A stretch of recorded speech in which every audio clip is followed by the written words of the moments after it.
Finally, the facts are in on Joe Sestak's job offer. What a nothing scandal this turns out to be. New details tonight on the BP oil disaster.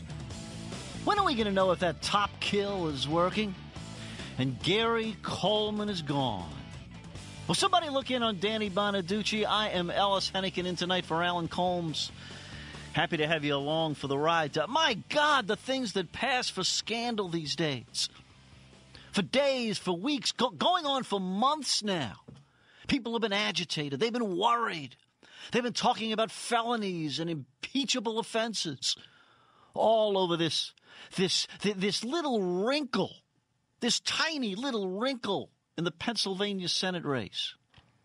Allegations that Joe Sestak was bribed. The Democrat who came in and ran against Arlen Specter, finishing him off.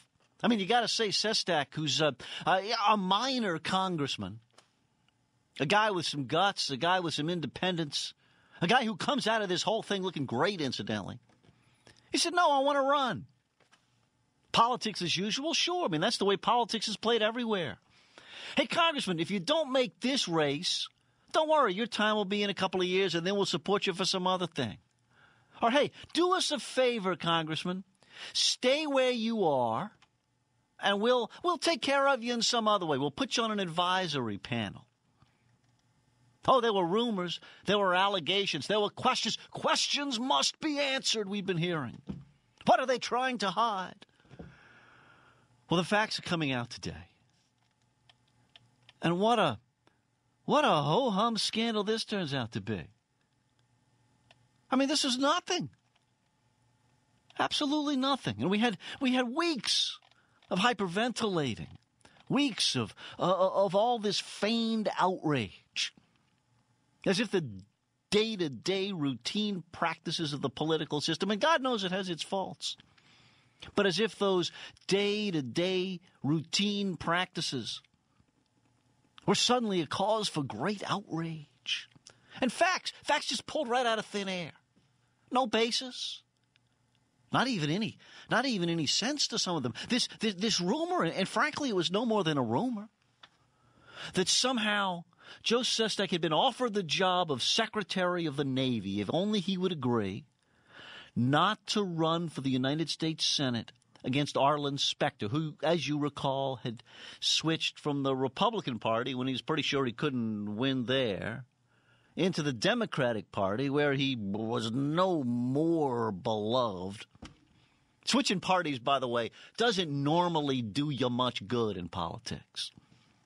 Usually the reasons that you need to switch go along with the switch, and you're not any better off than you would have been. And Arlen Specter, a perfect example of that. So as this swirl had developed, as people were shouting bribery and impeachable offense, White House officials, led by White House counsel Robert Bauer, saying, listen, we will investigate the facts of this. Saying at the beginning, President and others saying at the beginning, listen, we know the facts. There's nothing wrong here, but let's do this in a methodical way. We'll have Bauer take a look at it, and he'll report. He'll do it in a methodical interview. Everybody, check all the allegations, look into everything, lift up every rock. Now we'll get back to you with the details if you're interested. Oh my God, the interest! It was panting. And so it came out today, released this morning.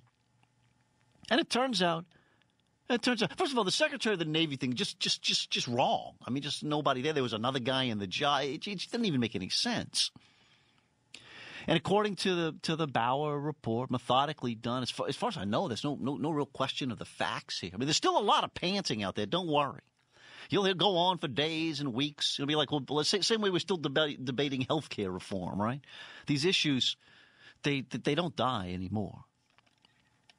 But now it turns out that this supposed bribe, as people were calling it, this felonious, impeachable offense, the entire Obama administration was going to collapse based on this. Based on nothing, it turns out. Now, it turns out that nothing to do with Secretary of Navy job. In fact, In fact, nothing to do either, as far as we know, of any direct contact between Rahm Emanuel, who everyone was absolutely certain was the delivery boy villain here. Well, it turned out it was Bill Clinton. Remember him?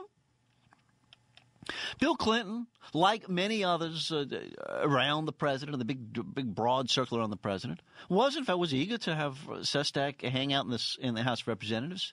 He'd beaten a Republican to get into that seat. He had good solid military experience, a valuable member of the Democratic caucus,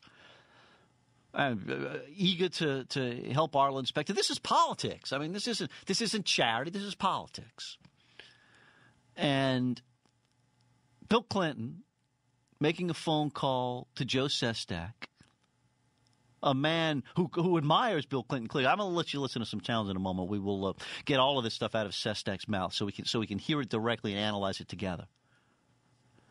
Bill Clinton saying, listen, you know, these guys in the administration, they're eager for you to stay in the House.